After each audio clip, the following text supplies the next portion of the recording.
Ready for an adventure? Always. Well, today we're going on a culinary journey, deep diving into the history of Indian food. It's a story, I think, that's as rich and layered as a biryani itself. We've got, we've got ancient recipes, Mughal feasts, and I think even a cheese surprise or two along the way. Really? Cheese. I can't wait to hear about that. It's incredible, though, this cuisine we're going to talk about, how it has evolved over millennia, blending these influences from various cultures into this incredible symphony of flavors that we get to enjoy today. Okay, let's rewind to the very beginning. Long before, Instagram food pics and Michelin stars, prehistoric India. How do we even know what people were eating back then? It really is like a puzzle, a culinary puzzle. Piecing together clues from archaeological sites, what have we found? Animal bones, cooking tools, like these large saddle querns used for grinding grains. And I think, these findings can reveal a diet that was rooted in resourcefulness. So cattle, goats, sheep, even wild boar and deer, all part of the prehistoric menu. It's a pretty adventurous palate even back then. Yeah. But how did they cook without, all the convenience of modern kitchens? Like I said, they were resourceful. Evidence points to grilling techniques, roasting whole animals over open fires. I mean, just imagine a giant prehistoric barbecue. There's also evidence of skewers, much like today's tikka, and pottery fragments suggest that they were already experimenting with boiling, too. So even in those prehistoric times, we can see the roots of cooking techniques that are still used today. I mean, it's amazing how those culinary traditions have been passed down through generations. Like, wow. It really is. I think it just highlights how deeply connected we are to our culinary past. And, as we move into the Vedic era, I think we'll see how philosophical beliefs began to shape food choices. It adds another layer to this evolving story. The Vedic period. Okay. Now things are going to get really interesting. This era saw the arrival of the Indo-Aryans, pastoral people who brought with them a reliance on milk and dairy products. But beyond the practical, this period introduced this really profound philosophical concept that influenced food choices. The idea of ghee. Ghee. Okay, that's a new one for me. Break it down for our viewers. What is that? Ghee. It classifies, everything, including food, into three qualities: sattva, rajas, and tamas.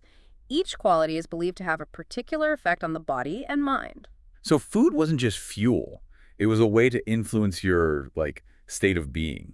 Okay. I'm intrigued. Tell me more about these gutas. Okay, sattva represents purity and lightness, promoting mental clarity and tranquility. So think fresh fruits and vegetables, whole grains, and legumes, foods that are light and easily digestible, nourishing the body without weighing it down. So like the Vedic equivalent of a clean eating diet. What about rajas? Rajas embodies passion and energy, associated with spicy, pungent foods that stimulate the senses, invigorate the body. So think chilies, garlic, onions, ingredients that add a fiery kick and boost those energy levels. Interesting. And finally, we have tamas, right? Exactly. Tamas is associated with heaviness and inertia, foods that are believed to dull the senses, cloud the mind. Things like meat, processed foods, overly rich or fried dishes, anything that might leave you feeling sluggish or, mentally foggy. So the Vedic people were already thinking about the impact of food on their physical and mental well-being, making mindful choices based on these doses. Precisely. And while the concept of ghee is rooted in ancient philosophy, it continues to resonate today. You'll find many people incorporating these principles into their diets, seeking balance and harmony through the food they consume. That connection to ancient wisdom is fascinating. Yeah. It makes you wonder how many other culinary secrets are hidden in our history, just waiting to be rediscovered. Oh, absolutely. And the Vedic texts also offer glimpses into the types of ingredients and dishes enjoyed during that time. Like we find mentions of sweet cakes made with barley flour and honey, considered the ancestors of today's decadent malpua. There are also references to the use of sesame seeds, turmeric, pepper, and mustard seeds, all staples in modern Indian kitchens. So those familiar flavors we love have roots that stretch back thousands of years. It's like, tasting history in every bite. Exactly. And speaking of tasting history, our journey takes us next to the Mughal era, a period of opulence and culinary innovation that left an undeniable mark on Indian cuisine. The Mughals. I'm picturing grand feasts, aromatic spices, and of course, biryani. Let's explore the impact of this fascinating dynasty on Indian food. Get ready for a culinary experience fit for royalty. The Mughals, known for their grandeur and refined taste, introduced innovations that would forever change the landscape of Indian food. Imagine rich, aromatic curries, flavorful pilafs, and, those melt-in-your-mouth kebabs, all prepared with a level of sophistication that it reflects the Mughal emperor's love for the finer things in life. So they weren't just conquerors. They were culinary connoisseurs. What specific influences did they bring to the Indian table? Okay, so the Mughal invasion brought a wave of culinary influences from Central Asia and Persia, and we see the introduction of naan, those pillowy flatbreads, perfect for scooping up curries, and koftas, those delicious meatballs simmered in rich, flavorful gravies, and even sweets like jalebi and furni, now staples in Indian dessert spreads, have roots in Persian culinary traditions. It's like a culinary melting pot blending Persian and Indian flavors into something, entirely new. Yeah. And it wasn't just about new dishes. The Mughals were also passionate about spices, introducing exotic flavors that would become really synonymous with Indian cuisine. Think saffron, from the valleys of Kashmir, adding its distinct aroma and golden hue to dishes, and cardamom, pepper, nutmeg, and ginger from the spice gardens of southern India, lending their warmth and complexity to Mughal creations. I can practically smell those fragrant spices wafting through the air. It's amazing how they brought together flavors from different regions of India, creating a truly kind of like a pan-Indian culinary experience. And speaking of pan-Indian experiences, no discussion of the Mughals is complete without mentioning their most iconic contribution, the legendary biryani. Biryani, the dish that needs no introduction. Tell me, how did this culinary masterpiece come to be? The story of biryani is as layered and nuanced as the dish itself. It's believed to have evolved from a humble rice and lentil porridge called khichdi, a staple in ancient India. Wait, khichdi, the comfort food we eat when we're, feeling under the weather, that's the ancestor of biryani. It might sound surprising, but yes, it's true. Over centuries, khichdi underwent this transformation, incorporating meat, aromatic spices, and richer ingredients, and eventually evolving into the biryani we know and love today. So from humble beginnings to royal feasts. And of course, the Mughals, with their love for extravagance, played a key role in, elevating biryani to an art form. Exactly. They refined preparation techniques using the finest ingredients, layering flavors, to create a dish that was both luxurious and, deeply satisfying. And just as the Mughals brought together diverse influences from across their vast empire, biryani itself became this canvas for regional variations, each with its unique character and flavor profile. So we have the Mughals to thank for the incredible variety of biryanis we have today. Hyderabadi, Kolkata, Lucknowi, each a testament to the culinary legacy of this dynasty. Exactly. And the Mughal influence extended far beyond biryani, too. They helped popularize rice as a staple in many parts of India. They introduced a delightful array of milk-based sweets and desserts, adding a touch of sweetness and indulgence to Indian meals. And their masterful use of spices continues to shape the flavor profiles of countless Indian dishes. The Mughals truly left an indelible mark on Indian cuisine, enriching it with their love for grandeur, their appreciation for, fine ingredients, and their mastery of spices. But our journey through time isn't over yet. We have one more chapter to explore: European colonization and its impact on Indian food. The arrival of the Europeans, while a complex and multifaceted period in Indian history, also introduced new ingredients and culinary perspectives, adding really yet another layer to the evolving tapestry of Indian cuisine. From ancient kitchens to Mughal feasts, and now to the era of European influence. I'm ready for this next chapter in our culinary adventure. Then let's set sail for the shores of India, where the Portuguese were among the first Europeans to arrive, bringing with them a taste of their own culinary traditions and setting the stage for, a fascinating fusion of flavors. Okay, I'm all ears. What did the Portuguese bring to the Indian table? Hold on tight, because this is where we encounter a surprising twist. Cheese. The Portuguese, known for their dairy-rich cuisine, introduced cheese to India. Now, it may not be the first thing that comes to mind when you think of Indian food, but their influence, though subtle, is significant. They introduced a unique smoked cheese called Bandel cheese and a type of cheese curd called chana, which are still enjoyed in some parts of India today. Cheese in Indian food. I had no idea. Tell me, Did this cheese influence any of the traditional Indian dishes we know and love today? Absolutely. Chana became a key ingredient in a variety of beloved Bengali sweets. Think rasgulla and sandesh, those melt-in-your-mouth delicacies synonymous with Bengali cuisine. Rasgulla and sandesh, made from cheese. That's a revelation. It just goes to show how interconnected culinary history can be. So cheese made its way into Indian sweets. What other culinary contributions did the Portuguese bring to the table? Well, their arrival coincided with the Columbian Exchange, which, transformed global cuisines. The Columbian Exchange. That's when ingredients like potatoes, tomatoes, and chilies made their way to Europe and Asia. But how did this affect Indian cuisine? It was a game changer. I mean, imagine Indian food without the tang of tomatoes in our curries or the fiery kick of chilies.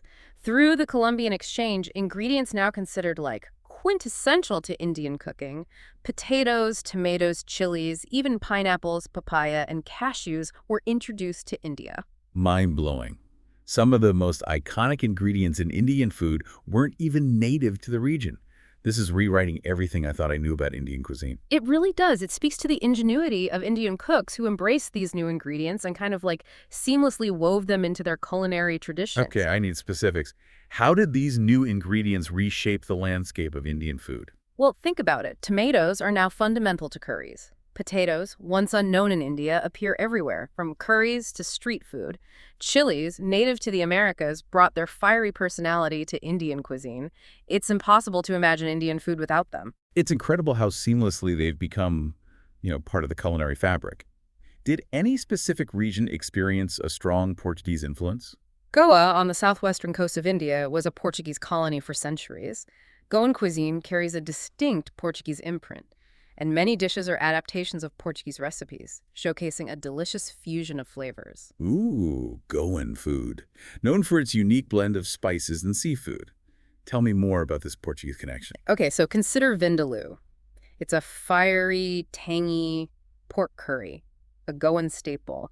It's believed to have evolved from carne divina d'alhos, a Portuguese dish, but with the distinct Goan twist. So from Portuguese vineyards to Goan kitchens, it's remarkable how food tells a story of cultural exchange and adaptation. It is. The Portuguese influence extends beyond just vindaloo, too. Dishes like caldo verde, a Portuguese soup, were adapted with local ingredients like spinach, ginger, and black pepper. Even zakudi chicken, a Goan curry with a complex spice blend, has Portuguese roots. Goan food is definitely going on my must-try list. Yeah. But we can't forget about the other major European power that left a lasting impact on India, right? The British. What did they bring to the mix? The British, with their love for tea and, a good brew, brought a different kind of influence, one that would transform the beverage landscape of India. Okay, spill the chai. What did the British do to Indian drinking habits? Well, their love for tea led to the establishment of vast tea plantations in India. Initially meant for export to Britain, tea gradually became a beloved beverage in India, consumed with milk and spices, evolving into chai as we know it. Chai, the, quintessential Indian drink. It's amazing how something that began as a colonial commodity is now deeply rooted in Indian culture. It demonstrates that cultural influences can take unexpected turns, leading to, unique and delicious results. And speaking of unexpected turns, the British also played a part in the development of brewing in India. Brewing. I thought beer wasn't a big thing in India. It wasn't, at least, not until the British arrived. They brought their love for beer and other spirits, establishing taverns and social clubs where these beverages were served. The first brewery in India was established in the 19th century under British rule. So cheers to the British for introducing beer to India. Well, they played a part in its evolution, that's for sure. Their influence expanded to other drinks, too. Punch, a popular British concoction adapted in India using local ingredients, became punch, or five in Hindi, referring to its 5 ingredients. Even the gin and tonic is believed to have originated in British India, with the addition of quinine to soda water as an anti-malarial measure. Gin and tonic. Yeah. From medicinal concoction to a classic cocktail. It's fascinating how history and beverages intertwine. But what about food? Do the British have any lasting impact on Indian cuisine itself? While their influence wasn't as pronounced as the Mughals or Portuguese, the British did introduce new ingredients and culinary practices. They brought with them vegetables like oranges, carrots, cauliflower, spinach, and cabbage, which were incorporated into Indian dishes. So the British expanded the Indian vegetable garden. Did they create any, like, unique dishes themselves? The emergence of Anglo-Indian cuisine embodies the kind of like the culinary exchange between the British and Indians. This hybrid cuisine blended British ingredients and techniques with Indian flavors, resulting in dishes like roasted beef, meat, and potato curry, and pepper water, also known as rasam. Rasam, that South Indian soup with its, comforting and flavorful broth. I had no idea it had Anglo-Indian origins. And it's not just rasam. Dishes like jalfrezi, a meat or fish stir-fry with a dry sauce, and dry fry, a method of cooking beef with minimal oil and lots of spices, also emerged from Anglo-Indian kitchens. These dishes, while reflecting British influences, were adapted to suit Indian palates and gained popularity in their own right. Anglo-Indian cuisine truly was a melting pot of flavors, bridging the culinary gap between, two distinct cultures. Exactly. And it's a reminder that food is dynamic. It's constantly evolving, adapting to new influences, and creating delicious surprises along the way. This deep dive has been a revelation. From prehistoric cookouts to Vedic philosophy, from Mughal feasts to European influences, Indian cuisine is a testament to the power of cultural exchange and culinary innovation. It's a journey that continues today, as new ingredients, cooking techniques, and global trends shape the future of Indian food.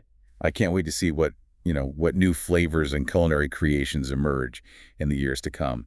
But for now, I'm craving a delicious plate of biryani, perhaps some vindaloo on the side. Sounds like the perfect ending to our culinary adventure. We encourage you to try new dishes, explore the origins of your favorite foods, and savor the stories behind each bite. And don't forget to subscribe to our channel for more deep dives into the fascinating world of Indian food and culture. Until next time.